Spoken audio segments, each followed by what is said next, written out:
Pension scheme প্রত্যয়ে অন্তর্ভুক্ত করার প্রতিবাদে সারা দেশের বিশ্ববিদ্যালয়গুলোতে ক্লাস পরীক্ষা বর্জন করে অবস্থান কর্মসূচি পালন করছেন শিক্ষক কর্মচারীরা। পূর্ব ঘোষিত কর্মসূচি অনুযায়ী সকাল থেকে বিভিন্ন ক্যাম্পাসে অবস্থান নেন শিক্ষকরা। এতে ক্লাস ও পরীক্ষা কার্যক্রম বন্ধ রাখা হয়। পরবর্তী নির্দেশ না দেওয়া পর্যন্ত সব ধরনের পরীক্ষা বন্ধ থাকবে বলে জানায় পরীক্ষা নিয়ন্ত্রক অফিস। এদিকে ঢাকা বিশ্ববিদ্যালয়েও কর্মকর্তা ও কর্মচারীরা কর্মবিরতি পালন করছেন।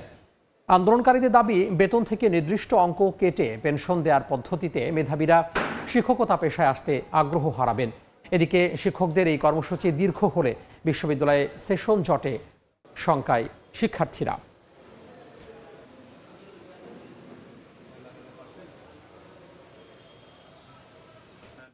এই মুহূর্তে রাজশাহী বিশ্ববিদ্যালয়ে আছেন রিপোর্টার শাহিন আলম এবং চট্টগ্রাম বিশ্ববিদ্যালয়ে আছেন রিপোর্টার মেহেরিন রিনি।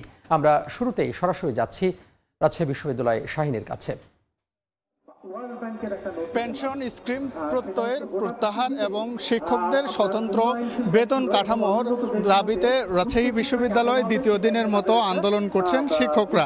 আমরা গতকাল দেখেছি বেলা 11টা থেকে বেলা 12টা পর্যন্ত রাজশাহী বিশ্ববিদ্যালয়ের প্যারিস রোডের একটি পাশে কিন্তু শিক্ষকরা অবস্থান কর্মসূচি পালন করেছেন এবং দ্বিতীয় দিনের মতো এই জায়গাটিতে তারা অবস্থান কর্মসূচি পালন করেছেন।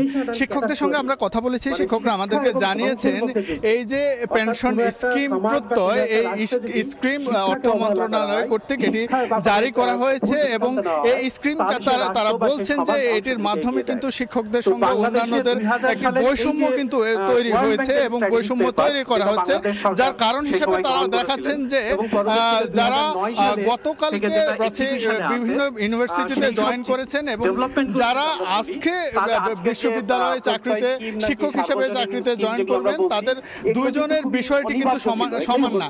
যেমন আজকে যারা বিশ্ববিদ্যালয় শিক্ষক হিসেবে জয়েন করবেন তাদের মাসিক বেতন থেকে কিন্তু একটি অংশ কিন্তু পেনশনের টাকা হিসেবে কেটে নেওয়া হবে এবং গতকালকে পর্যন্ত যারা শিক্ষক হিসেবে কর্মরত আছেন তাদের কিন্তু সেই জায়গাটি হয়নি। তো এই জন্য শিক্ষকরা বারবার বলতে চাচ্ছেন এর মাধ্যমে কিন্তু একটি বৈষম্য সৃষ্টি করা হচ্ছে, যেটি শিক্ষকরা মেনে নিতে চান না। শিক্ষকরা বরাবরই বলছেন যে শিক্ষকরা হচ্ছে শিক্ষকরা এই জাতির মেরুদণ্ড এবং শিক্ষকদের মাধ্যমে কিন্তু জাতি সুসংগঠিত হয় এবং এই যদি পেনশন স্কিম প্রত্যয় যদি কার্যকর করা হয় এর মাধ্যমে কিন্তু যারা ভবিষ্যতে শিক্ষার্থীরা রয়েছেন তারা শিক্ষকতা এই পেশা কিন্তু তারা আসবেন না এবং মেধাবী শিক্ষার্থীরা যদি শিক্ষকতা পেশায় না আসে তাহলে কিন্তু এই পেশায় যে মেধাবীরা যদি বঞ্চিত হয় তাহলে কিন্তু আলটিমেটলি বঞ্চিত হবেন, কিন্তু আমাদের এই সবাই কিন্তু এর মাধ্যমে বঞ্চিত হবেন।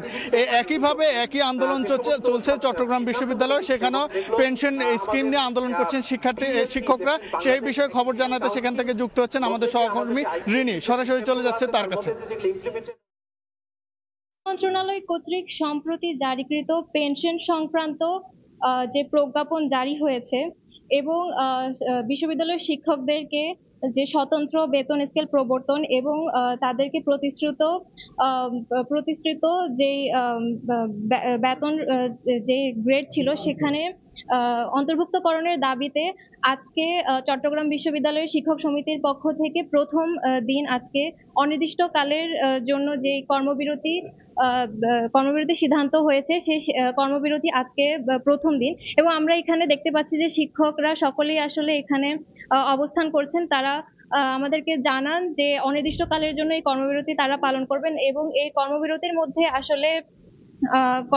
মধ্যে ক্লাস বন্ধ, পরীক্ষা বন্ধ এবং অন্যান্য যে আরো দাপ্তরিক কার্যক্রম রয়েছে সেগুলো বন্ধ থাকার কথা তারা আমাদেরকে জানান এবং আমরা দেখতে পাই যে আজকে যেহেতু এই অনির্দিষ্টকালের জন্য যে কর্মবিরতি তারা ডেকেছেন সেই কর্মবিরতির আজকে প্রথম দিন, আজকে বিশ্ববিদ্যালয়ে কোনো ক্লাস কিংবা কোনো পরীক্ষা এবং দাপ্তরিক কার্যক্রম কিছুই হচ্ছে না। সমস্ত রকমের সভা, সেমিনার, ওয়ার্কশপ সবকিছুই তারা বন্ধ ঘোষণা করেন। তো সেই জন্যই আমরা দেখতে পারি যে আজকে বিশ্ববিদ্যালয়ে একদম সম্পূর্ণ ফাঁকা রয়েছে, শিক্ষার্থীদের কোনো আনাগোনাও আসলে আমরা এখানে দেখতে পাচ্ছি না। এর আগে গত 25, 26 ও 27 জুন তারা হচ্ছে অর্ধ দিবস কর্মবিরতি পালন করেন এবং কিছু সময়ের জন্য অবস্থান কর্মসূচিও তারা পালন করেন এবং তারা জানান যে যদি কোনো ইতিবাচক সাড়া না পান তাহলে তারা হচ্ছে একদম অনির্দিষ্টকালের জন্য সর্বাত্মক কর্মবিরতি তারা পালন করবেন।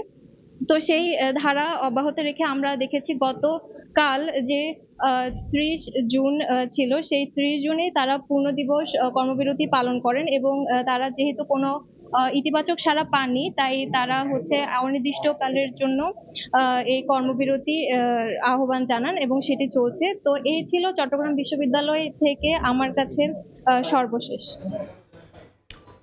আমরা সরাসরি যুক্ত হয়েছিলাম চট্টগ্রাম বিশ্ববিদ্যালয় এবং তারও আগে রাজশাহী বিশ্ববিদ্যালয় থেকে।